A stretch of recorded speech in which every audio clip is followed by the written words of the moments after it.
And we're live. Dani, thank you so much for, first of all, such a pleasure to meet you in real life. Thank you for coming on. I'm happy that you're in New York, and I'm happy that you're here today. Thank you for having me. From Zoom to real life. From Zoom to real life. Here Amazing. we are. I told you a few seconds ago. Is there a little tidbit, a little story, a little something the world doesn't know about you from what's already out there? I'm a pretty open book, I told you. Like, when we got here, you were like, what is off the record or off the table? I'm an open book. What do people not know about me? A lot of people don't know that I was born in Venezuela. Like, my close friends know that I was born in Venezuela and that I have like a little bit of an identity crisis because my dad is from Spain, mom is from Chile. I was born in Venezuela, lived in Ecuador, and then came here and got like a lot of things from the US and then, yeah, to Panama. So I think that's like something I don't talk about much, but the identity crisis is intense. When people say, where are you from? I have no idea what to say. It's funny. I was looking at another interview you did where you talk about, I think you touched on the identity crisis. And then you also had I think, correct me if I'm wrong, you moved away from Panama for like 10, 11 years, something like this? From Ecuador. From Ecuador, excuse me. And then you came back. So it's like all these different cultures and personalities and that's. So what are you now? Where are you at now with your identity crisis? I'm still figuring it out. And like when I'm with certain people, like when I'm with my friends from Panama, I get very Panamanian. And then when I'm with my friends from Ecuador, very Ecuadorian. It depends like who I'm with. But I feel like now how we live, you can do it that way. The identity crisis is my identity. Yeah.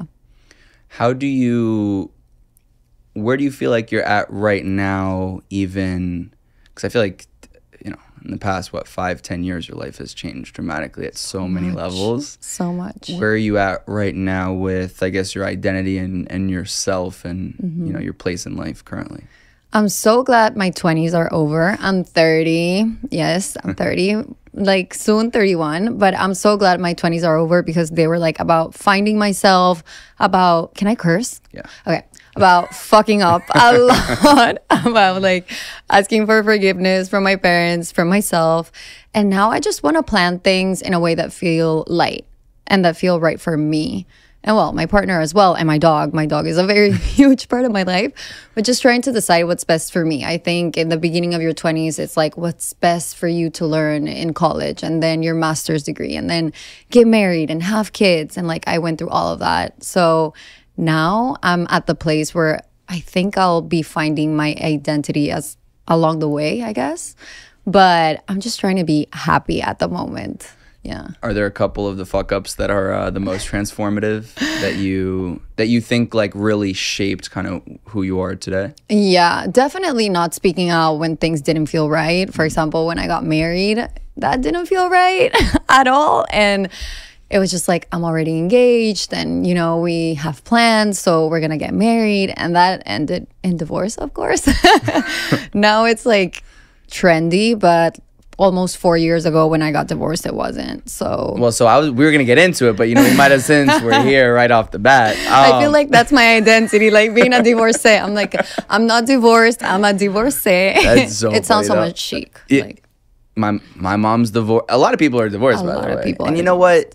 Yeah. I think it's great that you can laugh about it, because I'm sure it wasn't always like that. No, it wasn't always funny. Shits and giggles. Some tears I'm sure were shed, which is normal. For sure. So hold on. For people that are not familiar, when it comes to, and we'll talk about the marriage, engagement, marriage, divorce. So what age were you engaged? 24. Okay, so, and you had been dating for how long up until that point? I was a child bride. And so how long had you been dating prior to getting engaged? Not long. It was like a few months before getting engaged. Yeah, I think it was like March we started dating, and then October, November I was engaged. Okay. And I didn't know him before. Like it wasn't someone from my hometown or something. Okay. It was just someone I met in Spain. And casual. Love, obsessed. So then, and then you get engaged. But when you get engaged, are you certain like this is your man? Absolutely not. Okay. He's not deceased. He is a great guy. But I wasn't sure, and like I never questioned myself if I was sure. That's what I try to say every time I talk about this, because when I was that age, it was, you know, somebody gets on their knees and they pop a rock and you say yes. Like, I've never had modeled for me someone that said no to an engagement at that time. Now it's more common and you hear more stories. And because the internet is also rampant, you know, you will hear people say like, oh yeah, I got proposed and then I got to say no, or I got divorced. But at that time when I was 24, nobody my age was either said no to an engagement or divorced. Right.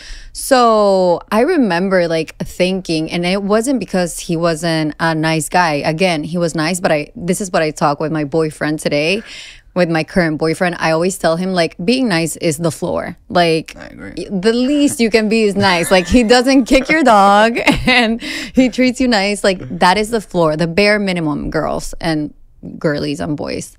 So yeah, I feel like for me, it was just nice enough. And he asked and I was like, yeah. But in my head, I was thinking, if I say no later, like I'll figure it out.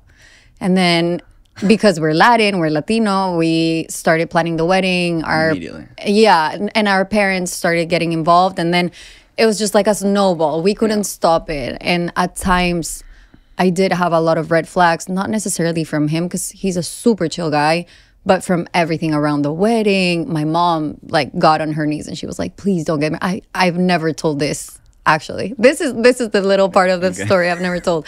I'm pretty sure my mom got like on her knees when we were planning the wedding and she's like, please don't get married. And in my head, I was like, that's so scandalous. Like, I already have a ring. I already have, like, posted a picture on Instagram. I had, like, 3 followers back then, so I don't know what I was worried about. But I was like, hey, it's already done. And I got married. And she won't let me forget it. She's like, I told you so. I told you so. She won't let me forget it. So, yeah. What was the question? Well, do you think the you were just too young, or was it also like you didn't spend enough time? You didn't it kind of sounds like you were like rushed into it more or less. Yeah. We definitely didn't spend that much time together. We never lived together. Oh. Which I know right now is very common, but back then, I'm sounding like I'm 40, but back then like, this is like 5 years ago. 5 years ago, literally. Back then it wasn't common. Right. Like amongst my friends, the people I know. So yeah, definitely rushed. And it's not like I wasn't sure. It's more I wasn't sure of who I was at all. I think when you take a big decision when you're so young, you pay the price later because you still don't know who you are. You're trying to figure out what you want to do with life, right, etc. So yeah. So you get married. I get married, yeah. I go through it. You go through it. And you're like, fuck, what am I doing?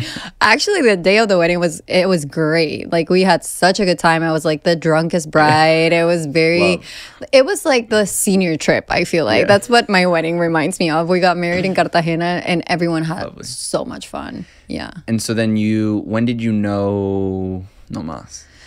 Ooh. Or did it start to get like, okay, this is not working? As soon as I moved to Panama, because he's Panamanian. Okay. I had never been to Panama. We were in a Panamanian wedding in January. Oh, yeah? Great vibes, by the way. Christy's wedding. See? Yeah, I know her. Yeah. Okay, I know her. And Ricardo. I love her. Yeah. I don't know him, but I know her from college. Okay, very lovely people. Yeah, in the Panama ruins. So pretty. In the Panama ruins. Yeah. We were praying that it wasn't going to rain. Yeah, it didn't. Thank God. Yeah, Panama is great. I made a lot of great friends. But once I moved to Panama, a lot of things didn't start working out. But coming from my family, my parents have been together for, I don't know, like 37 years. And they have a good marriage, ups and downs and whatever. But I always had in my mind, like, you need to work through it, you know? You need to pull through and it's going to be fine. And every marriage has their ups and downs. But we were like into the 2nd month of marriage. So I was oh, this is complicated. I thought we were playing, in Spanish we say jugando a la casita, which means like playing the house. Yeah, like playing house with, like, when you're little and you have your Barbie and your Ken and you're playing house. That's what it felt like for me before going in. And then when I lived it, I was like, oh, this is so much more. And I think like the biggest thing for me and what I always tell like young girls is always talk finances with your couple, whatever, with your partner. It's necessary. That's like where all our problems started. No financial transparency whatsoever. And I think that was a big thing. Now with that, and obviously I want to respect your relationship, but like, was it more like not knowing the other person's intent or situations, or like one person's carrying the financial burdens and the other one isn't, or what specifically, what were the conversations in retrospect you wish you had, as much as you want to talk about it? I feel like the intent was always for him to take care of me because I was moving to Panama, but he wasn't ready because he was also young. He was like 29 at that point. Okay. So I don't know. How old are you? 24. You're a baby. Oh my God. Wow. Okay. So when you're 29 and you just got your master's, your MBA, whatever, it's hard to take care of another person. And my intent was always to have a career and have a job. Right. But it wasn't clear what was due on my end, like financially, I guess. I see. And then when I got there, I saw that a lot was expected on my end financially, and I was new to the place. I found a job, but I was a reporter, Right. so it was a very shitty job. It taught me a lot, but it didn't pay well, Right. and I couldn't afford to sustain a household 50-50 with someone or 60-40 with someone at that point. So a lot of it came to like, you guys just kind of like jugando la casita, and then you get there and you're like, wait, shit, I have to pay half of my shit, and you're young and the whole thing. Like, exactly. And it was uncomfortable to even talk about it, Right. because I don't know, it's just like putting things on the table when you're that young is very hard. It's funny, my guest right before this episode is a guy named Jason Tardik. I don't know if you're familiar with him. Oh my God, I love his podcast. Yeah, it's Trading Secrets. And he just released his book, Money Talks, I believe is the title. And it's literally all about this. It's like about how to, establishing these conversations with your partner and having expectations, and like, because at the end of the day, I also believe this as well. It's like, there's no shame in being where you are in life. There's no shame in being 24 and, being a reporter and like still figuring out your career. But it's probably then also just creates problems if there's one side that has expectations and the other, can't meet them, and vice versa. I love that what you said about like having money talks, because when I was getting divorced, my how do you say, psychologist? Yeah. My shrink. Your shrink. Psychologist, shrink, therapist, everything. He said, how relationships work between loving relationships, I guess. There's 3 bubbles, no? So there's the bubble of friendship, and that's where you put your check on whether you can be with that person and be friends with them, like have conversations, have fun. If you're stuck in the middle of nowhere with this person, do you actually like that person? Are you going to have a good conversation? Right. So that's like one bubble. And then you have the next bubble, which is lovers. So if there's chemistry, attraction, if you're willing to work on your sexuality with them, etc. And then there's the business partners or life partners. And this is like your life project. And here's where you talk finances, your goals that you have in life, in your career, etc. And he told me, if you have these 3 bubbles worked, then you're probably going to be fine with your relationship. But if you're really good friends, but you're not really good business partners, then that's not going to work out. Interesting. And it's not like you have to have a business with your partner. It's that your relationship is a business. The life that you're creating is a business. Yeah. And I think that's really important, because some people are like, oh, sex is great and conversation is great, but what about planning for the future and telling him what you want, him telling you what they want, So I think that bubble was like, I don't know how to explain it, like desinflada, completely out of air, because we never talked about it. Yeah, I think it's an interesting one too, where you see there's just a lot of shame in like saying no, I think, when it comes to money in couples, like, and then you get into situations where people can't afford things, and they just feel embarrassed, and then they're hiding things, and it just starts a string of snowball. Whereas if they started from the beginning, like, hey, no, I can't do that right now because I'm saving for X, or like because my job is not paying me, whatever, like, so much better. Yeah, especially in Latin America, where men are expected to take care of everything. I think it's a big burden for them.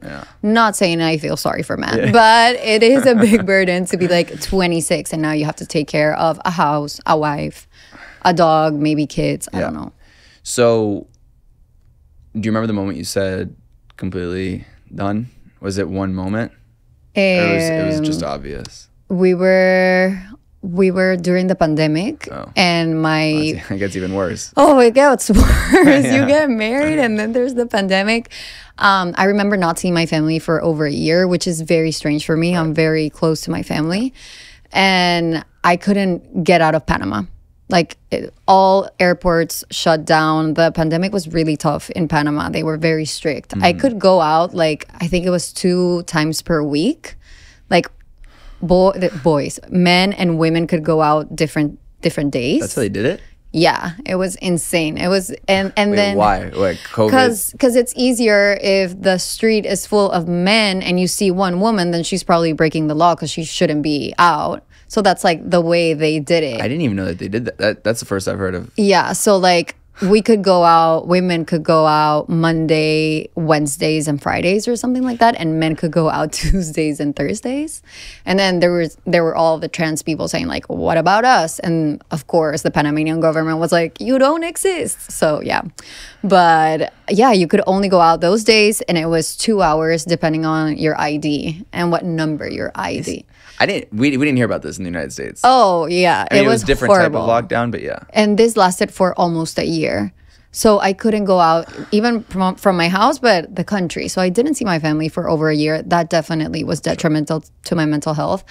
I got really into my work. I was working from home. I was starting my company. So that was like a good escape. But I would be until like 3, 4 in the morning working.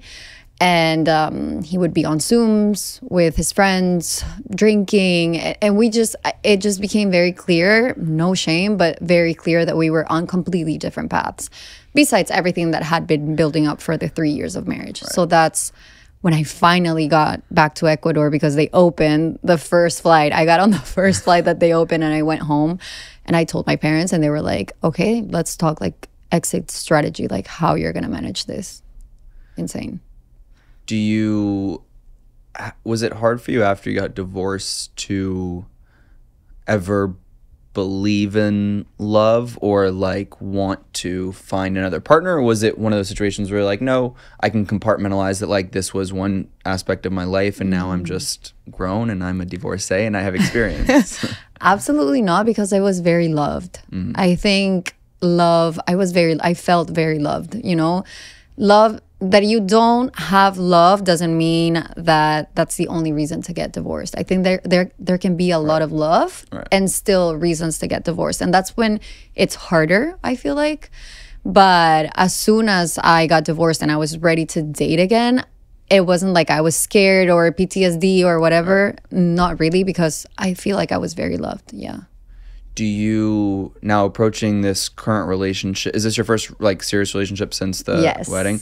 Were there ever, I'm curious if there's hesitations or at least like the approach being different this time around as opposed to when you were younger? So different. Like, how different? I feel like the ex-husband got like a girl that was very, you know, like excited about life, etc. And my current boyfriend, Ricardo, he got like a woman who knows what she wants, and she was very clear about her expectations, what was needed from him. I wanted to know what was needed from me as well.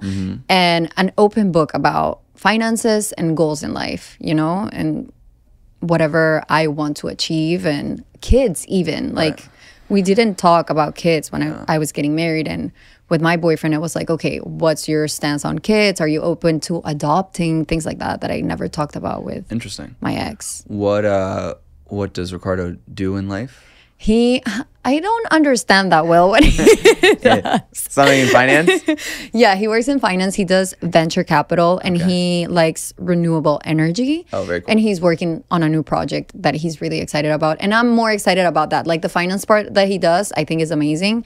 But he's very passionate about the world. He said he has this saying like, por un mejor mañana, which means like for a better tomorrow.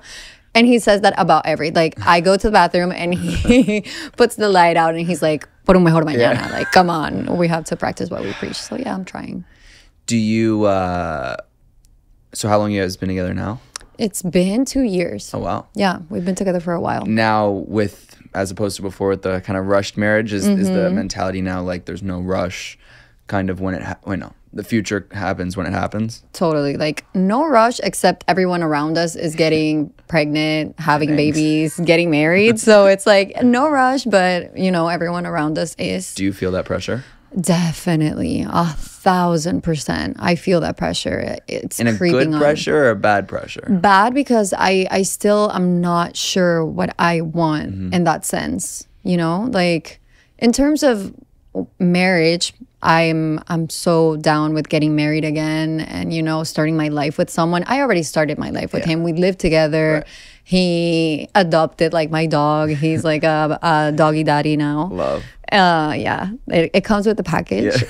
So, but I don't remember the question. Just in terms of like rushing or not rushing into it. And the pressures of. Yeah, I feel rushed to have kids just because I'm 30, you know, which is crazy because I see women in their 40s having kids, but when you live somewhere where people are having kids when they're 27, 28, 29, and he's younger. How old is he? He's 28. He's 2 years younger than me.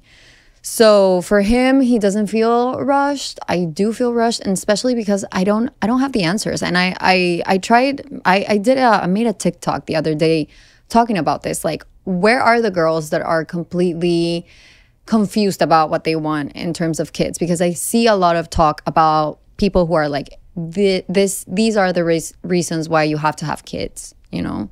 And they show you their babies and they're so beautiful and it's all like a fairy tale, And then there's people that are like, don't have kids because they take all your money and your youth and your happiness. Money, I think, is definitely true. Definitely true. But I see both schools of thought, but there's not much talk about the girls that are truly undecided and that are in the age of having kids. Because like if I see, I don't know, a 22-year-old talking about, should I have kids or whatever, I'm like, oh, you have all the time in the world, you know.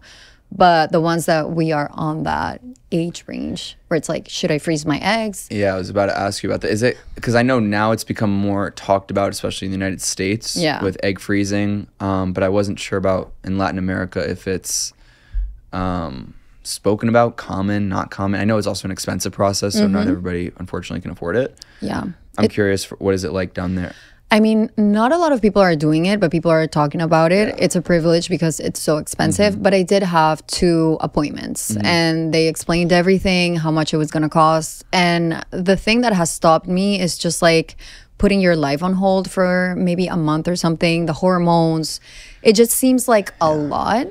And I started asking myself, why do I want to do this? Because I don't want to do it from a place of fear. I don't want to do it from a place of, what if I can't have kids when I want to have them? Right. I feel like that's a very frightful place to come from, you know, to do something so invasive and extensive, right? So I was like, I want to do it because I'm 100% sure that I want to have kids at some point, which I'm not. So I decided to hold off the process a little bit until I figure out what I want. Do. Yeah. And I was also doing it in terms of thinking about my partner. I was like, if I find someone, I want to have this little thing up my sleeve. Like, oh, maybe we're old, but I have my eggs frozen, by the way. So if you're curious, I can give you the POV because it's funny. I think there's like some parallels between your relationship and mine. Serena is a couple years older than I am. You guys are about the same age, I believe. Yeah. I'm a fan. I saw her egg She's freezing. a fan as well. We have your card games for you after. I love it. Thank you. But I think it's also interesting because, you know, she's frozen her eggs twice. She's been public about this. She's posted a lot on it about it on social media. She's done some of these events too, like talking about, because I think, and it's beautiful to hear, like some of these, she did an event with this company called Spring Fertility in New York. And there was like 100 women that all had different reasons to be there, right?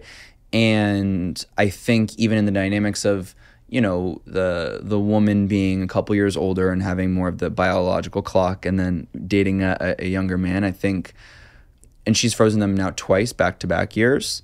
And I think you're 100% right. And she can tell you better. It's easy for me to say. But like, yes, the hormones, right? You like 2 weeks of like intense hormones and, you know, putting things into your body. And and that's hard. I think, but what's a positive, and unfortunately it is too expensive, so it's not accessible to everybody. It gives you that at least like pause to be able to take a deep breath, you know? So again, just whether you choose, I'm not a rep from Spring Fertility, but how much are they paying? 0. But yeah, I think it's always interesting though too to hear even relationship dynamics, because and the psychology behind the thought process. I was gonna ask you, you're 24. Yeah. When you started dating her, you want to be a dad, no? Yeah. Okay. So when you started dating her, the fact that she was older, did her egg freezing give you a breath of fresh air? Like, oh, she's older, but she has her eggs frozen, so...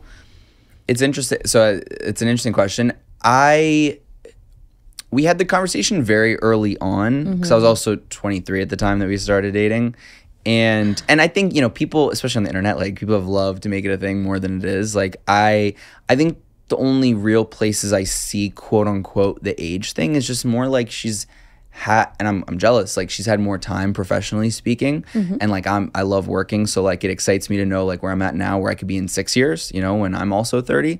So, but that's really more or less like the end. So it's just like the sheer amount of time, that for us, I think is more or less really like the main difference. Now, when it comes to like the eggs and that, I told her, I was like, I need a minimum of X amount of time before we talk about those bigger steps of getting engaged and married and kids and all that. And we were very aligned. She also has so many things she wants to do and career goals that I think probably would be hard to do when you're pregnant and raising a family. So for her, and what was interesting is she had gotten her eggs frozen the first time before we met. And then I think when we met, it was like, it was maybe another incentive to do it again. And just to have it as a precaution. And, so I think for me, it's nice. I think you're right. It's nice where I have, at least I'll only speak for myself, like we're not on that quote unquote time crunch, but if she hadn't frozen her eggs, how would I feel? Probably similar. And she's so cool, especially as who she is, to just be like, I don't want to ever put that pressure on you and like we have to rush this. You know what I mean? But it's definitely a nice thing to have, and it's a privilege. Yeah, I bet. So I'm still like on the fence. I don't know what is about the process that I'm not 100% sold on. This show is sponsored by BetterHelp. I'm so excited to take a second to talk about this right now. For myself, someone who's always on the go and fast moving and, deals with little and bigger stresses every day, and really just trying to create a life for myself as a young entrepreneur and hustler and whatever you want to call it.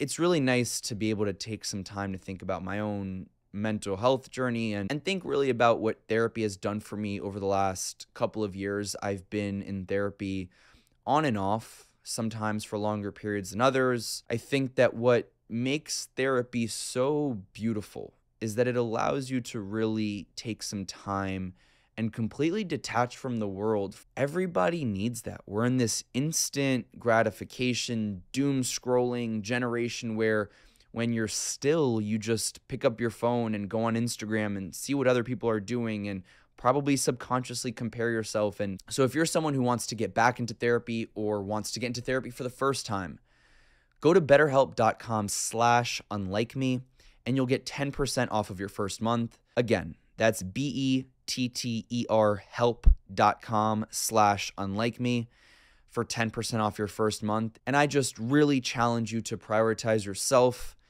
before you prioritize anybody else. Now let's get back into it.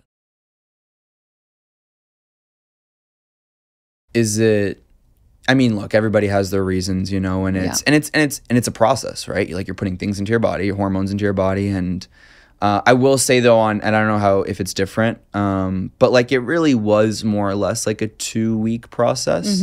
I think from when she first started to the retrieval.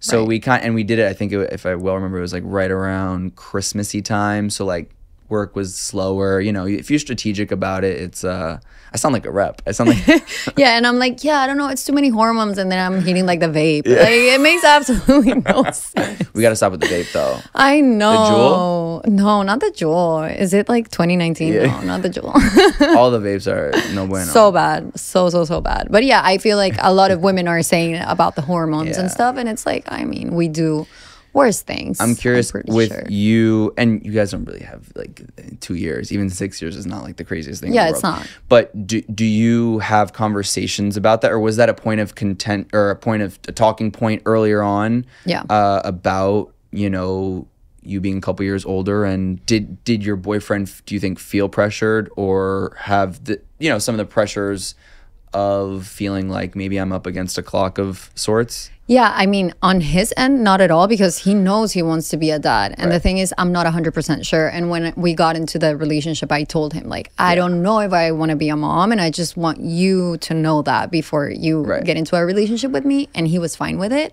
But in the sense that I feel more pressured because I know he wants to be a dad. And I think I would be an amazing mom. And I love my mom. And I have like, thank you. And I have like sisters and I love family. It's just like, where I am right now, professionally, I don't see myself like going out of commission for, I don't know, a few months or a year even to take care of the kids. Yeah. Because it's so hard when you have, and maybe this happens to you, but when you have a business that's very front facing. So I do online courses, I have a podcast, and all those stuff require of me and me being fine. Yeah.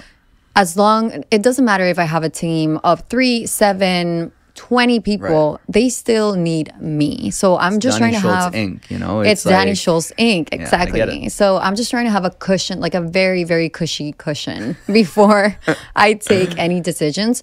But he was like, I do want to be a dad. I'm okay with not being one, but I know it's something that he wants. And it's hard to take away that from your partner. And by the way, thank you for, you know, sharing this, because I'm sure there's other couples that, you know, it's even if there's age difference, no age difference, whatever it is. I know, especially, you know, thank God, like women work more now than they did 200 years ago, right? And so like, I can only imagine, you know, I'm privileged as a man to not have to think about those things, you know, and, but I'm curious on the professional side. You know, you, as you said, you do a lot. Will you give a little bit of context as to, on the courses side, obviously the podcast is amazing. What, just for people who are maybe not familiar with your business, explain a little bit more in depth what it does. So, hi, this is Dani Schulz Inc. Welcome to, I do a podcast. Well, it all started,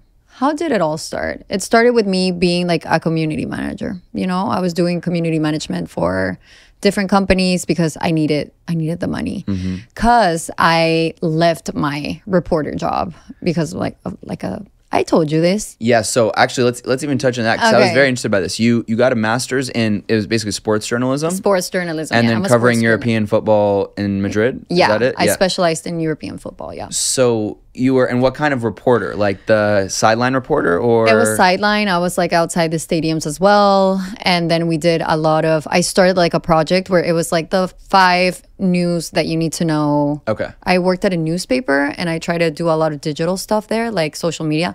This was like 2017, something like that. You're saying that like it's so long. It's not that long ago. It's a long time ago. I feel like a dinosaur when I say that. Just wait. Were you covering just European football or Real Madrid, or just European football? Okay. Yeah, Real Madrid and Barcelona, but also English football, soccer. That's okay. You can say football. Yeah, football. Yeah, we didn't do American football. Yeah. Right. Well, at that time, I did do American football before when I was living here in the States. So I did like the 5 things that you need to know in the world of soccer today, because I worked at a newspaper and I'm like, I'm not going to sit for an hour and read the newspaper every day. This was like a daily sports newspaper. Because soccer is really big in Europe. It's the biggest. The biggest. So I did that. And then when I got married, I went to Panama and I started working at a TV station. So I had a lot of practice with the camera, but this was like a real TV station, like a big one. It was like the biggest one in sports, but in Panama, they only know baseball, really. Oh, right. They're not like a football country. Yeah. Except that year, it was the first time they made it to the World Cup, Russia 2018. So it was a big deal. And they were doing a lot of sports segments. That would be interesting. That would be very interesting. They were doing sports segments like all around the country, and I got a show. And I was very excited about it. And then it was 4 girls talking about what Maluma wore to like one of the matches. And it was really hard on my ego because I was like this sports journalist. I was really proud of the work I did in Europe, and coming back to that, like very gossipy sports, chisme. Yeah. Like chisme, Latino, what people are doing in the World Cup. So, but I did like my job and I learned a lot. There's a lot that you can learn from live TV. It's hard to do live TV. And then, oh my God, something crazy happened. So Panama is an amazing country, but it's a world of its own. Yeah, it's insane. I didn't understand. I had many friends from Panama and everything, but until I lived there, I didn't realize like how special of a place it is. I really like the country, by the way. I still go back a lot. It's lovely. Yeah, I have like great food, great people. The weather's kind of shitty, but it's fine. Yeah.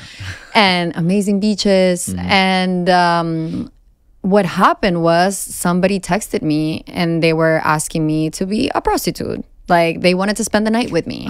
I didn't tell you this. No, this is a crazy story. Wait. So randomly someone texts you that randomly somebody texts you that they want you to be a prostitute. Yes. And I was like, how much? If the price is right. It was slim pickings. How much and how long? Oh my God, so funny. But I got this message. I think I was in Panama at that time, maybe I was living there for 3 months. It was weird because nobody had my phone other than my family, my ex-husband, my really close friends. Like I didn't know anyone in Panama. And I just got this mysterious text from a mysterious number saying, I saw you on TV and I want to spend the night with you. This is what I'm offering. Let me know if you're interested. To my WhatsApp. Yeah, I'm a WhatsApp girly. To my WhatsApp. And I was like, oh, wow. Okay. But did you know who the person was? No, I didn't. But I played along because I wanted to know how he got my number. Oh, right. Because I was like, somebody very close to me leaked my number or gave my number to someone. And I was like scared because today it's my number, tomorrow maybe it's my address. Right. A creep comes and I don't have family here. My ex-husband was always at work, so I was scared to death. I was like, what is this place? Where did I come? What was the conversation though? Were you saying like I was like, oh, okay, thank you. Like, thank you for watching the show. Like, how much are you offering? Then I started talking to him and I was like, how did you get my number? Because nobody has it. And he was like, oh, your number was very hard to get. It actually cost me, and I think it was like $300 or $500, something like that. Somebody had sold your number to. And I was like, what do you mean? And he was like, oh, blah, blah, blah, from your work gave me your number. I bought it from him or her. And it was someone that worked at the show I was on. And I was like... Quick question. You weren't also, like, did you have a social following? Had you started any front-facing public? Yes. Okay. I was public, but my number was nowhere to be found, and my number was like maybe like 2 months old because I changed my number when I went to Panama. So you find there's a leech. Yeah, there's a mole, and a mole that's making money, which is like get your bag, girl or guy. But oh my God, and I like understood because you never know the situation of people. Maybe they're like on a financial, I don't know. You never know, right? No, it's fucked up. I mean, it's fucked up. Now that I've healed, I can say it. But back then I was like, oh my God, somebody's going to show up to my apartment and like comfort me. And I don't have anyone here in Panama other than the people that I've known for 3 months. So I went to my boss. The worst part is that she was a woman. And I went to her and I was like, this happened. And I was thinking that the response was going to be like, we're going to start an investigation and you're protected and da-da-da-da. Because when you're talent, they do have to protect you because you're the one that's facing the camera and people know you, no? I'm talking like if I was Oprah, I was not, okay? This was like a very small show, but I was just scared because I was 24. I was living in a new city. Yeah. You never know what can happen. And I told her, like, someone that we know, and this person sold my number. Like, what are we going to do about it? And she was like, oh, that's very common. Like, a lot of girls here in TV actually do that as a side business. Maybe not like prostitutes, but Like escorts and yeah. girls, sexual workers, I guess you could say.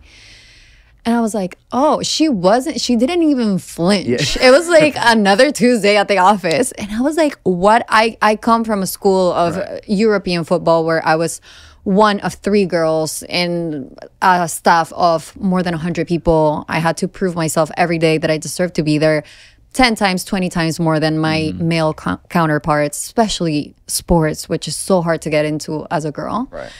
And then this, and she was like, she didn't even flinch. And I quit. Like, that second I quit. And I was jobless. Like, I literally didn't have money at all. Thank God I was married at that point. So, like, the basic needs were covered. Yeah. But as for me to visit my family and stuff like that, like, I was broke. So I started doing community management for different companies. Okay, so that's how we got there. That's how we got there. I was like, Crazy story. Insane. Yeah, insane. It's just like, I mean, everyone knows how to handle their business differently. I blocked him. Like, right after he told me where he got my number, I blocked him. I never confronted the person that sold my number just because I didn't know what situation they were in. But I did leave my job because I was like, if you are not going to protect me and you don't care, then this is fucked up. Also, like, what if they sell it again? And there's other weird and even worse people. Yeah, exactly. Because the guy that texted me was very nice. You know, he was like, if you're interested. And I was like, well, how much do you offer? So yeah, I quit, and then I started doing freelance, and I started working with some brands, but I didn't have much of a following, honestly, and I didn't like it that much. I didn't like to sell things online, like on my page. It just didn't, and I respect it completely, and I know people are making so much money out of it right now. But back then, it was just such a big switch from, sports broadcasting to that community management. I started doing it because I knew social media. Right. I'm social media savvy. I've always been. So I started doing that. And then I was like, I started making videos for brands, and people were like, how do you edit your videos? We're talking about 2018. There weren't reels. TikTok wasn't a thing. And every time a brand gave me work, I always made a video because I used to edit all my videos when I was a reporter. So I would use trendy sounds, or, well, in that time they weren't trendy, but sounds that I liked, and I started making videos, and people were, how do you make them? I was like, let's do an online course for creators on how to make videos. People knew how to take photos, but not videos. And that's how it all started. Now it has evolved a lot because people know how to make videos. We do more financial, business, and digital strategy, but that's my bread and butter. It's amazing. And so how long are you doing the community management? And you're also creating content and like doing the influencer-y things. Yeah, and I tried I've seen a lot of people do this now, but in that point I was trying to do it like as a sports social media person. So that was like more of the angle, or niche. And it was very catered to girls. It was like, if you're watching the World Cup and you want to talk with your boyfriend, here's what you need to know. You know, it was very female. It's smart, because that. Yeah. You're talking about very specific thing. And like, I'm sure a lot of women out there can relate, for better or for worse, talking to their husband or partner about sports. Totally. And I have still girls, in my following that are like, oh, we miss the reviews. And I'm like, girl, that's so over. It's not going to happen again. But that's what I started doing. And then after a while, I got tired of it, just because in Panama, soccer wasn't a thing. And I know soccer. I like football. I like the NBA as well. But soccer was what I knew, how to understand the game, I guess. And I started doing community management, and then it was online courses, and the first online course had like 32 people, and then the next thing you know, it's a lot of people. Yeah. And so and I've always, like, even since we've met, like, I've been fascinated by your business because I think it's so smart and at least from what it seems like, very structured. And, like, will you describe for listeners, especially if they're interested, and obviously if they want to get active and join, but what is kind of like are there different levels? Are there different, how does it work? It works well. I just want to say, basically everyone has something to teach, right? You know, and I feel online courses get a bad rep, but because, you know, it's people like, oh, they're not teaching anything, but it doesn't have to be a hard skill. Even people are even looking for someone to just listen and guide them in a way. And if you have a structure and you have something to say, you can really teach anything you want. And it's very liberating for creators that are depending on brands to have their own business. So just as someone launches a tequila company or I don't know, makeup company, I think the route of online programs is amazing because it's I wouldn't say it's easy. It's not easy doing an online, like, I'm a teacher. Yeah. Out of nowhere, I became a teacher, you know? I never thought I was going to be one, but it's not easy. But once you get the hang of it, and if you're really passionate about talking to people and guiding them and helping them with what you know, then it's an amazing job to have. You connect with so many amazing creators that are doing different things. Like, I've had girls that have like a cow business, I don't know how to say, like a farm, you know? And it's like their dad's farm and they want to do content because they want to sell more meat or whatever. Right. It's like, oh, and then she made a online course for people that have farms as well and how to digitalize the farm. It's insane what you can do. Well, I also need to thank you because... Did you do what I told you? ¿Hiciste caso? Sí. I did. I'm about to be finished. I am so proud of you. And I need to thank you because, and I think you hit the nail on the head, even with like the rep that courses get. Like, you say the word course and there's a negative connotation. It's like, bye. I think the ones that are bad are the ones that are like schemy and you can tell, who, you know. But like when it comes to teaching a skill set and what you said about holding people's hands, you know, you were, when I started learning about your business and you were like casually like, you should like do it. And I was like, and then I've been doing it's very hard. It's super hard. It's actually one of the hardest things I've done in a long time, just because, you know, just even structuring it and like recording it, editing, like, cause I'm, you know, and I'll tell you more off air if you're interested, but like and it'll be out soon, but it's like, it's a lot of time consuming because you're also thinking about it from the POV of a student. But I do need to thank you because I think it's amazing what teaching a skill can do for somebody.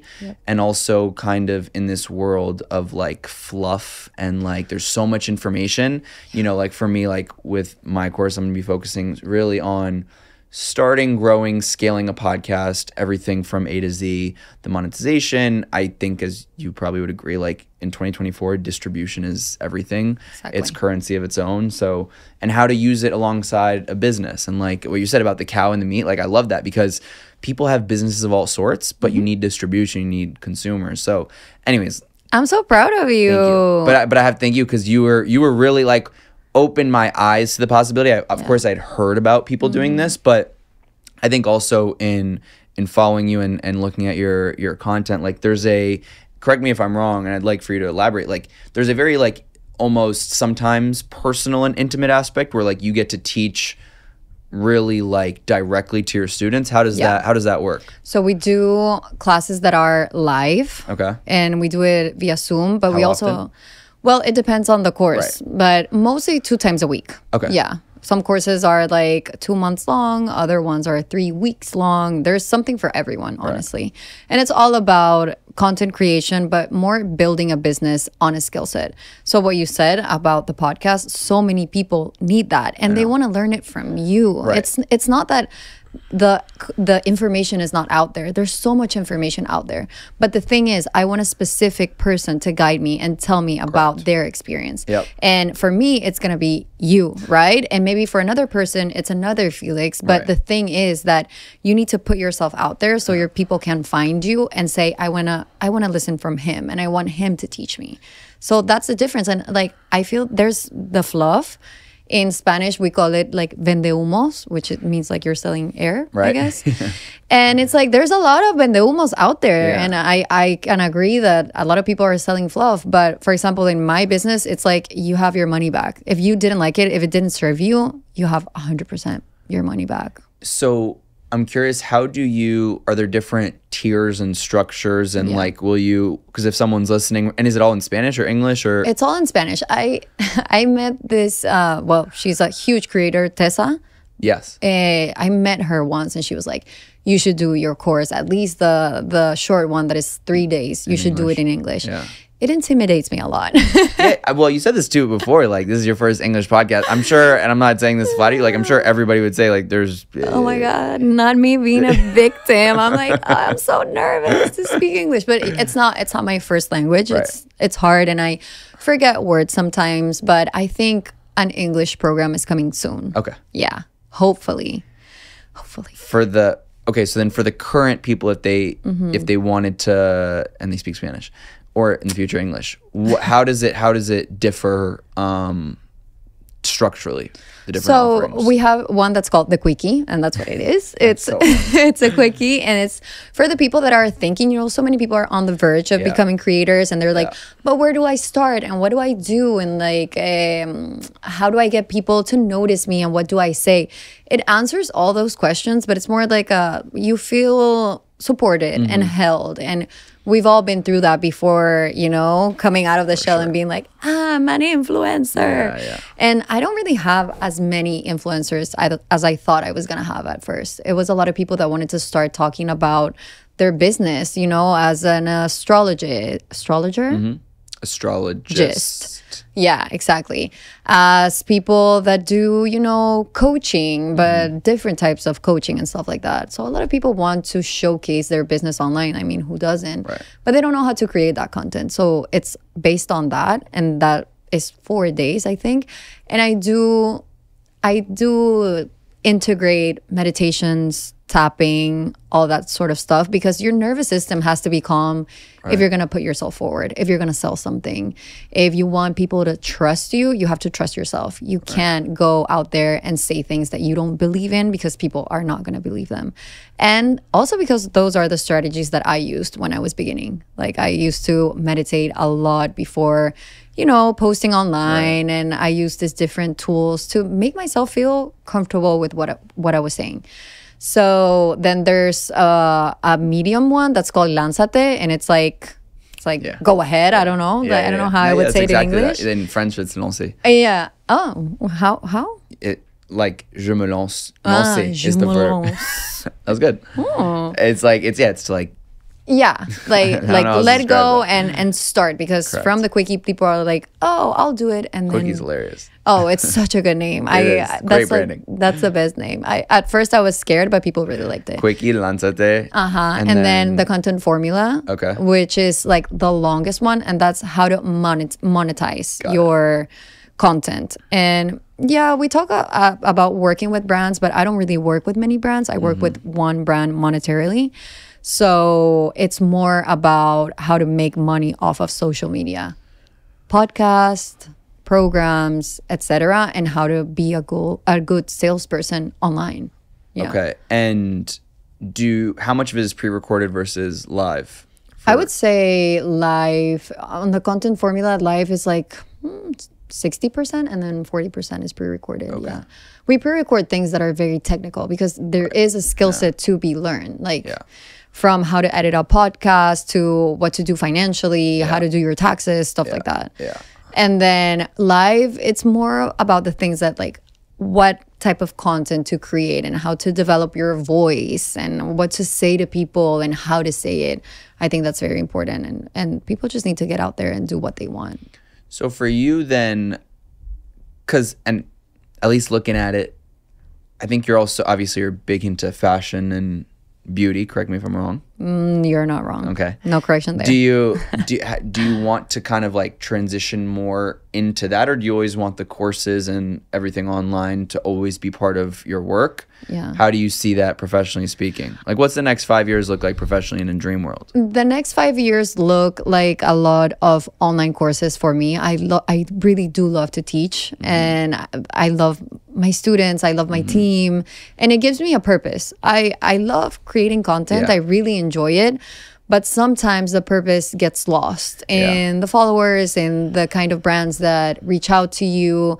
It seems very vapid sometimes to me. And I'm not saying that the people in the industry are. Just to me, it feels like when I'm doing a lot of fashion content, beauty content, etc., I feel like I'm not connected with a power within me that knows I have something more to offer. Right. It's like I didn't go to college for nothing. I didn't get a master's degree for nothing. Like I have to put it to work, you know? Right. And in my courses, it's a lot about communicating, you know, journalism, writing, how to present yourself, how to speak in camera, all that stuff that's very important to me. Oratoria, which I don't know how you would say it in English, but it's like the art of public speaking. Auditory speaking. Yeah. And so that's really important to me. I would like, and I feel that I have the chance to have my two worlds collide. For sure. I've done it for a few years, and I want them to keep being that way, because brands have taught me also about having clients that you have to keep happy. And the brands that I've worked with have taken me across the world and given me so many new friends. And I really love the brands that I have like partnerships with or collaborations with. So I feel like I can do both. Fuck it, I can do both. Of course you the can do next both. 5 years look like that. Yeah. When are you going to be the face of Chanel?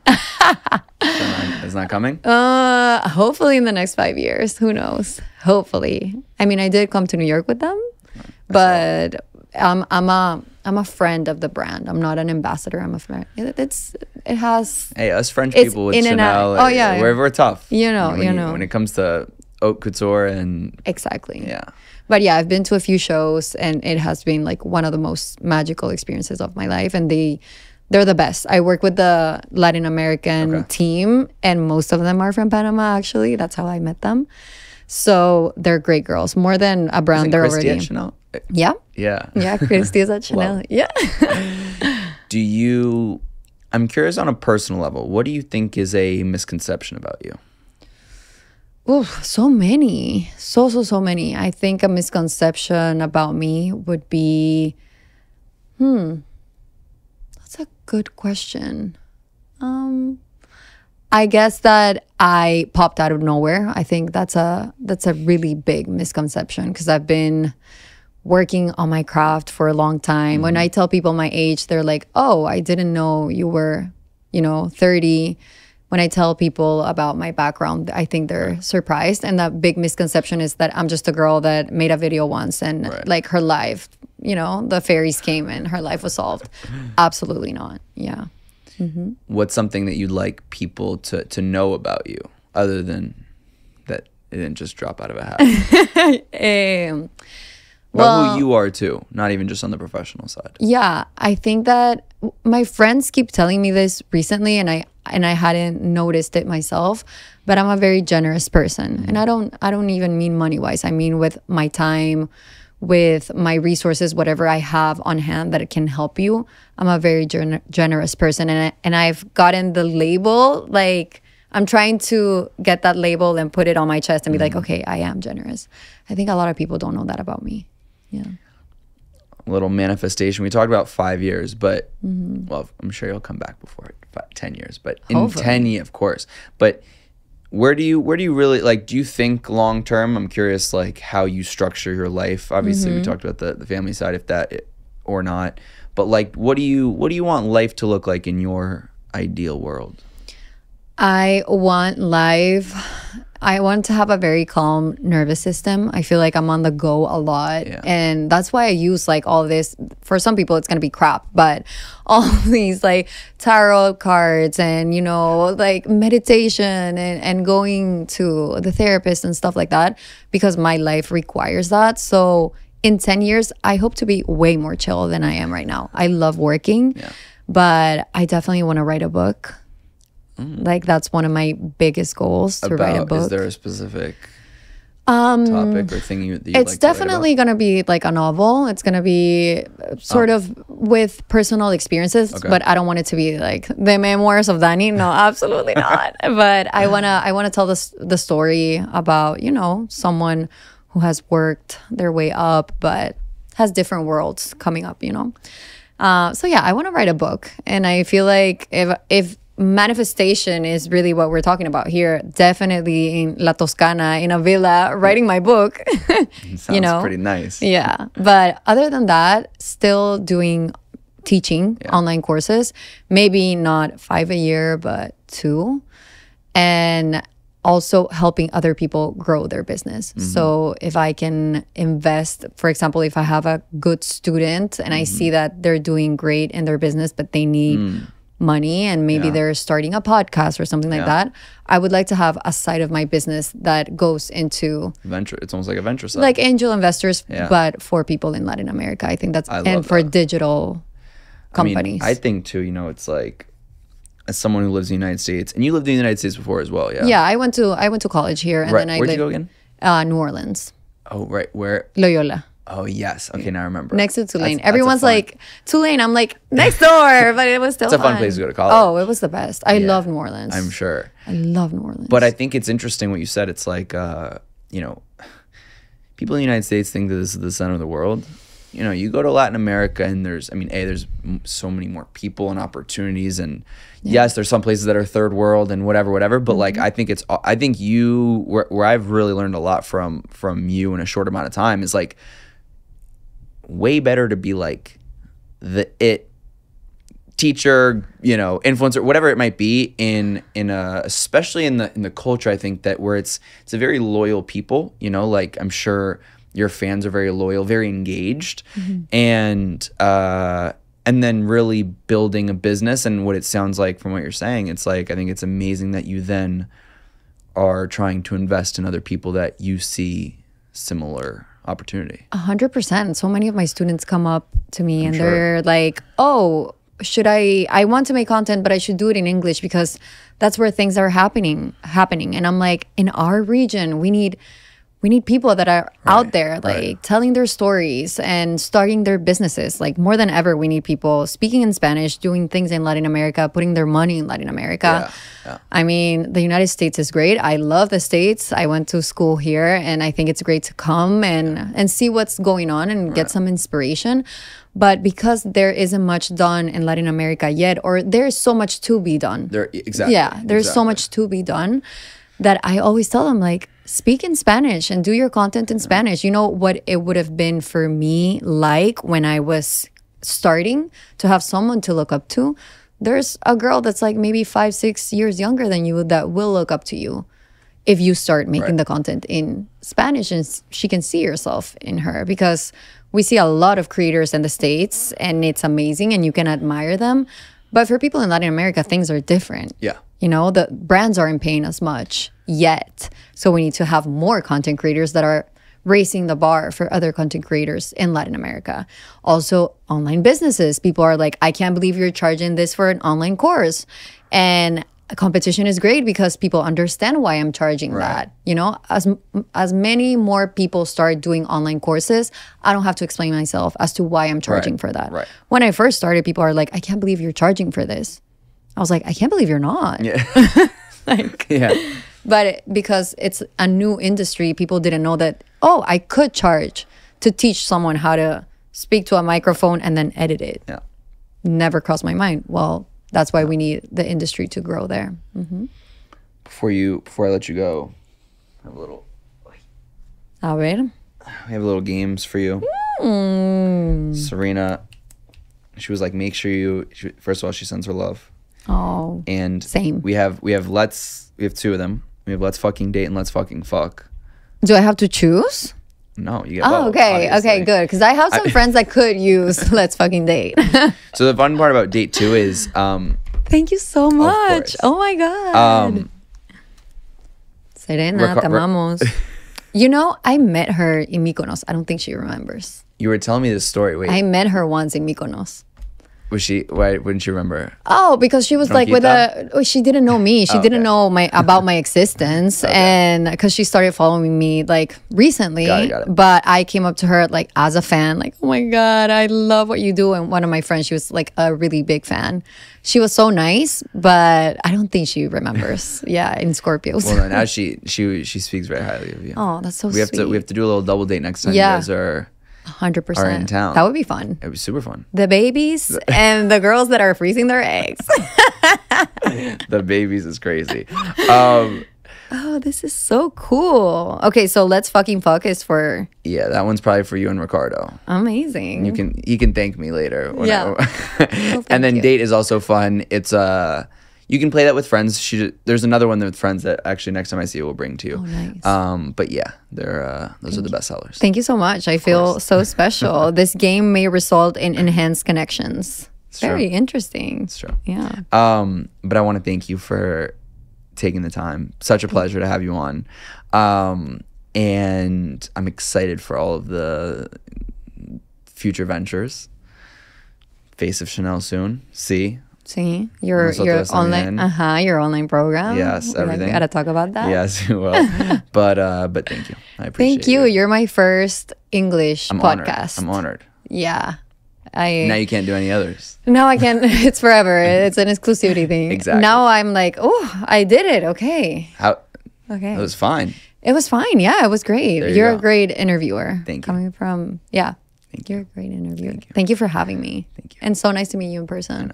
If you need help with your podcast, this is your guy. You're helping me a lot with my podcast, and I appreciate that. I appreciate you. That's how we connected. Yeah, that's how we met. I hired you. You did. Yeah. Insane. Now we're here.